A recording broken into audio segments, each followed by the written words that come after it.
Olá, seja muito bem-vindo, muito bem-vinda a mais uma aula de Química. Eu sou o professor Josenilson e hoje nós estudaremos um pouquinho a respeito das reações orgânicas. Então, para você ter bastante clareza acerca da aula de hoje, é necessário que você tenha compreendido os conceitos dos compostos orgânicos. Caso você ainda não tenha assistido às aulas sobre os compostos orgânicos, eu te convido aí a visitar as nossas plataformas e se inteirar acerca das aulas que foram gravadas. Então vamos lá. Como eu disse, a aula de hoje é com relação às reações orgânicas. Em uma reação química, seja orgânica ou inorgânica, seguimos critérios cinéticos e termodinâmicos para que ocorra uma reação. Então, quais critérios são esses? Primeiramente, é preciso que exista um contato entre os reagentes. Quando você vai fazer uma reação química, só vai formar um produto se os reagentes estiverem em contato entre si, se mantiverem em contato entre si, certo? Depois, além do contato, é necessário o quê? É necessário uma afinidade química. Então, veja que não é necessário somente que um reagente entre em contato com o outro. Você pode muito bem misturar duas coisas, eles vão entrar em contato, mas não vai reagir nada, porque, na maioria das vezes, não tem afinidade química entre si. Tá? Então, é necessário que exista uma afinidade química. O terceiro fator que é necessário para que ocorra uma reação química é o choque. Que choque é esse?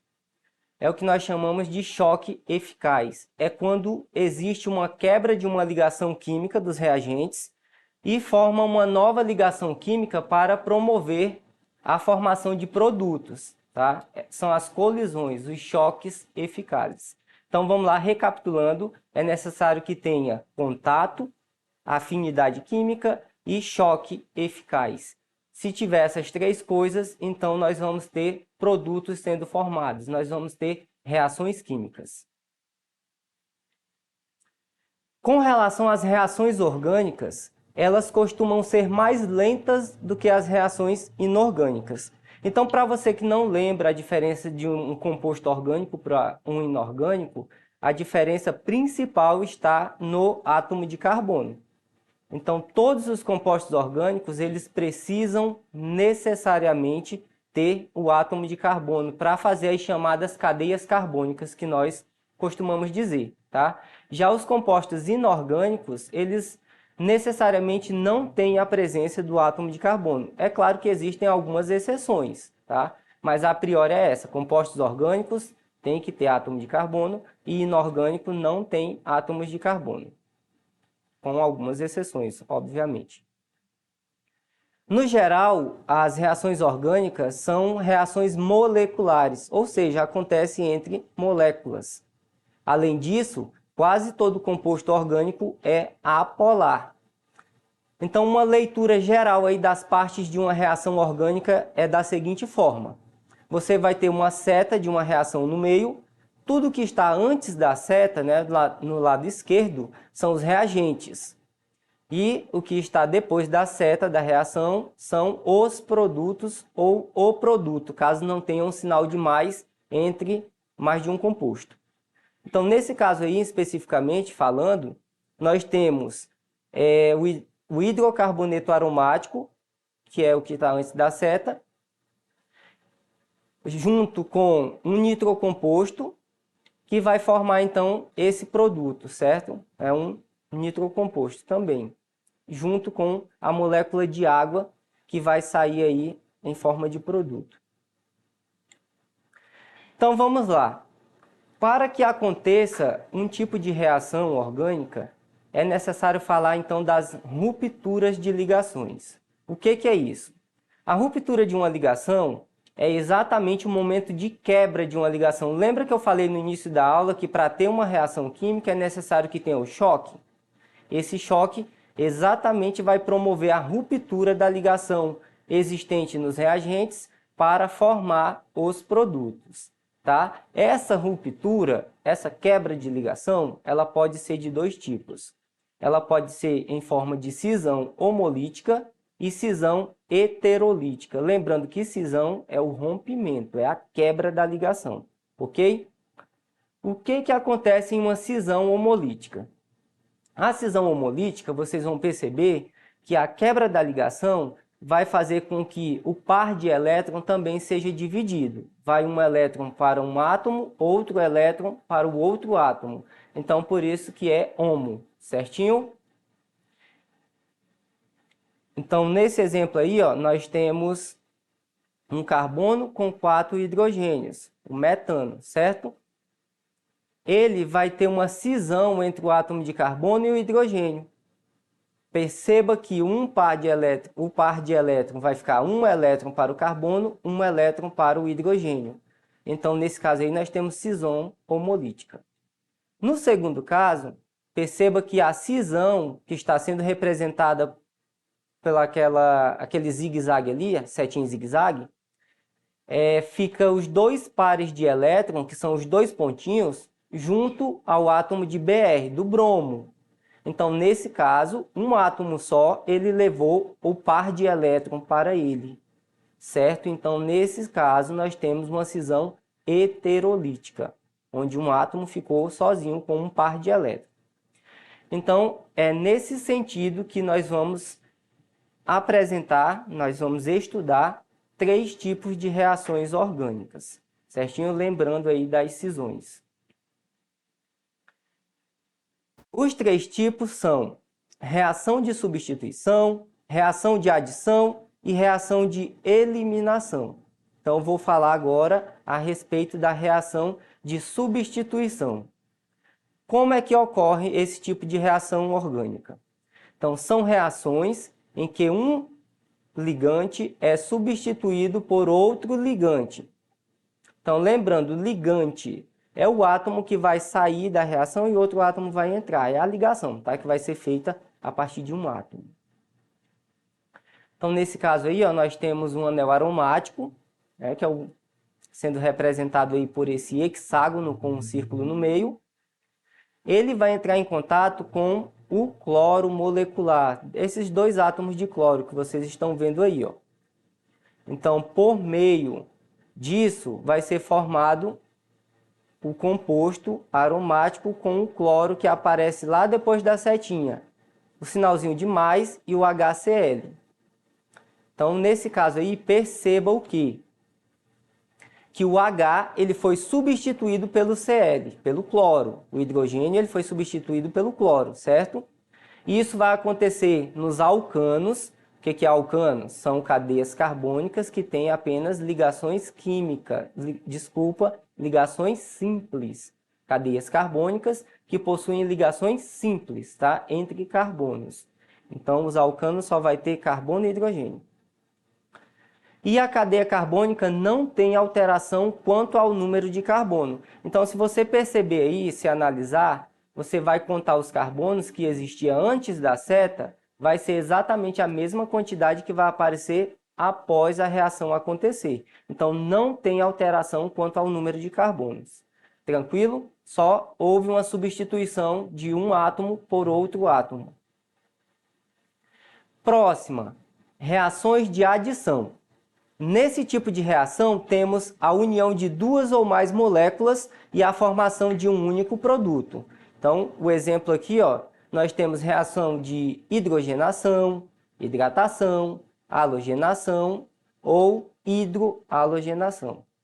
Então, como vocês podem perceber, nós temos como reagente 2 átomos de carbono ligados por uma ligação dupla, certo? Que é o eteno, junto ao HCl, ao ácido clorídrico. O que vai acontecer aqui? O átomo de hidrogênio vai ser ligado a um dos carbonos e o átomo de cloro também vai ser ligado ao outro carbono. O que acontece com a ligação dupla que antes existia? Ela é rompida. Lembra da cisão? Pois é, aqui está acontecendo a ruptura da ligação química para formar outra ligação, no caso, uma ligação com hidrogênio e o cloro. E esse tipo aqui foi a cisão homolítica, cada qual ficou com um elétron, certo? Perceba que depois da seta da reação, nós só temos um produto característico aí das reações orgânicas de adição. Então, essa é a mais fácil de você identificar. Seguindo. Antes de eu passar para a próxima reação, eu vou falar só um pouquinho de uma regra bastante importante, que é a regra de Markov-Nikov. O que diz essa regra? Numa reação de adição do tipo alceno ou alcino, ou seja, dupla ligação ou tripla ligação, né, mais um halogênio, o hidrogênio liga-se ao carbono mais hidrogenado da insaturação, enquanto que o halogênio liga-se ao carbono menos hidrogenado. Então, aqui é bem simples você identificar. Quando você tem uma reação de adição e você tem o hidrogênio ou um halogênio, o que é o halogênio? Penúltimo grupo da tabela periódica. Então, quando você tem, por exemplo, flúor, cloro, bromo e iodo, ele vai para qual dos carbonos? É aquele que tem menos hidrogênio, tá? E o hidrogênio vai para o carbono que tem mais hidrogênio. Essa é a regra de Markov-Nikov.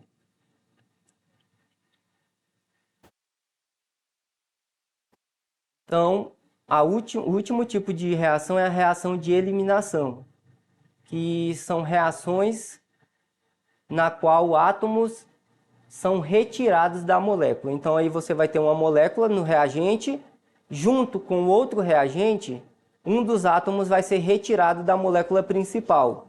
Então, o exemplo que nós temos aí, ó, 2 átomos de carbono, e em cada átomo de carbono você tem um cloro, certo? Junto com o átomo de zinco. O que vai produzir? Você percebe que vai ser formada uma dupla ligação, certo? E o cloro ele foi retirado da molécula principal, se juntando com o zinco. Então está bem nítido aí a eliminação do hidrogênio. Ocorreu então uma desidrogenação. Certo? Desculpa, esse próximo exemplo que acontece é essa eliminação do hidrogênio, onde está ocorrendo a desidrogenação. Então você tem 2 átomos de hidrogênio, cada qual tem 3 átomos. Você tem 2 átomos de carbono, e cada átomo de carbono você tem 3 átomos de hidrogênio. É isso que está representado aí.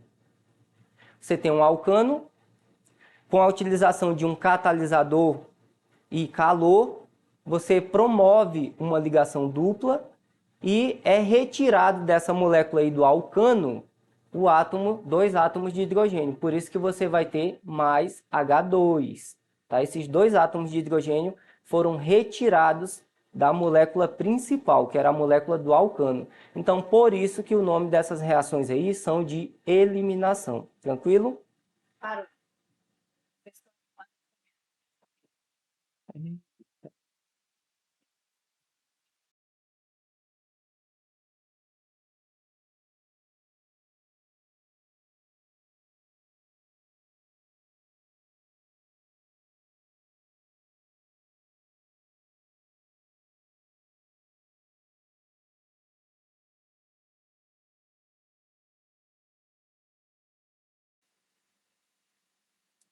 Então, seguindo, vamos para o momento de praticar. Tá? Só voltando aqui um pouquinho.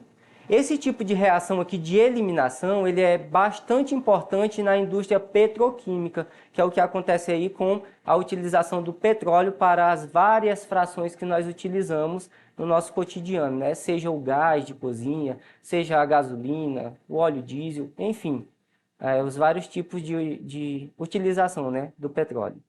Então, agora seguimos para o nosso momento de praticar os conhecimentos adquiridos ou relembrados da aula de hoje.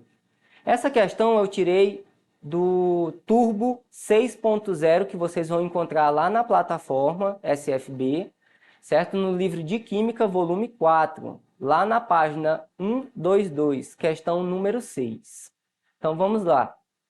O estireno é um hidrocarboneto obtido a partir da destilação fracionada do petróleo.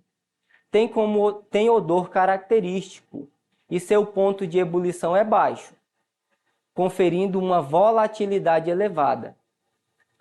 É empregado industrialmente como isolante térmico e nas reações de polimerização para a fabricação de plásticos e borrachas. Foi o que eu falei exatamente na aula sobre polímeros. Então, quem não assistiu, corre na plataforma e vai assistir a aula. O produto da reação de adição do ácido clorídrico, que é o HCl, a parte alifática do estireno está representado em. Então, aqui é importante que você saiba o conceito de cadeia alifática, porque, caso contrário, você não vai acertar essa questão. Então, mais uma vez, para você que perdeu a aula sobre química orgânica, então vá na plataforma, assista, e que eu tenho certeza que você vai aprender. Então vamos lá. Eu quero saber qual é o produto da reação aí entre ácido clorídrico na parte alifática da cadeia. O que é parte alifática? É a parte que está aberta, tá? É toda aquela parte ali que você não vê no anel aromático. É essa aqui, a parte de cima. Então, para você resolver essa questão, você tem que saber onde é que estão os carbonos. Eles estão ocultos. Mas sabemos que onde tem vértice, né, tem átomos de carbono. Eu coloquei aqui para vocês para ficar bem explícito. Então, toda vez que tiver um vértice aí, você tem um carbono. Né? No anel você tem 6 e naquela parte alifática, que é a parte aberta, você tem 2 átomos de carbono. Sabemos que o carbono ele faz 4 ligações químicas. Então, quando não tem nada escrito, subentende-se que quem está completando as outras ligações são os átomos de hidrogênio, que são esses que eu representei em verde. E aí sim, a molécula está 100% estável. Eu quero saber sobre o átomo de HCl, onde é que ele vai entrar na parte aberta da molécula. Aí é importante que você tenha percebido que nas reações de adição eu falei para vocês sobre a regra de Markov-Nikov, que é o halogênio ele vai entrar no carbono que está menos hidrogenado, ou seja, o que tem menos hidrogênio, e o outro hidrogênio vai entrar naquele carbono que está mais hidrogenado. Olhando aqui na tela, vocês percebam que na parte aberta, o carbono que está logo acima do anel aromático, ele só tem um hidrogênio. Então, obviamente, o halogênio ele vai entrar nesse carbono. Enquanto o segundo carbono, que está na parte mais extrema da molécula, ele possui 2 hidrogênios. Então, obviamente, o átomo de hidrogênio vai se ligar a ele após a quebra da ligação química, tá? Então, vamos lá. Sendo assim, o nosso gabarito ficou, então, com a alternativa C. Certinho? Próxima questão. Também é retirada da coletânea SFB, Turbo 6.0, o livro de Química, volume 4, a página 126. Questão número 14. Um dos índices da qualidade do diesel e do biodiesel é a determinação do número de insaturações em suas moléculas. Quanto maior a quantidade de insaturações, maior é a degradabilidade e oxidação do combustível. Lembrando, insaturação, ligação dupla ou tripla, tá? A técnica para a determinação do índice de insaturação é denominada de índice de iodo. A reação se processa da seguinte maneira. O iodo molecular, o que é o iodo molecular? I2. O símbolo I e o número 2 embaixo. De cor violeta, reage com carbonos insaturados da molécula e produz uma ligação saturada, ou seja, ligação simples, tá? Sem cor, incolor. Qual das alternativas a seguir apresenta uma equação química adequada para essa reação? Então, vejamos, eu tenho como reagentes o quê? O iodo molecular junto com a minha cadeia carbônica, que foi mencionada, certo? Então, de cara, nós já podemos eliminar algumas situações. Iodo molecular é I2.